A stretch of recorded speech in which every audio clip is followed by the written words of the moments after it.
Hi, I'm Carol at kasalukuyan na sa bansang Japan ngayon. Tulad mo din ay naghahanap din ako ng negosyong pagkakakitaan hanggang sa nakita ko ang House of Franchise. Dito ay marami silang food cart concept tulad ng Siomai King, Siopaw King, Noodle House, Potato King at marami pang iba. At sa halagang 288,888 pesos, pwede ka na magtayo ng sarili mong food cart, outlet businesses na nakikita sa mga mall at commercial spaces.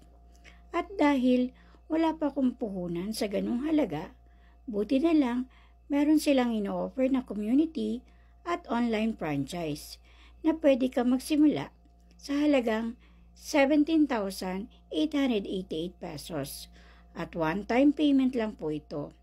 At meron na ding lifetime business, no rental expense, no monthly dues, online franchise, no physical store business, up to 20% discount, free online platform, no royalty fee. At pwede mo rin itong gawing kahit nasa bahay ka lang. Kung meron po kayong katanungan, pwede niyo po kayo message sa aking Facebook account. Nasa itaas po ang aking Facebook account. Salamat!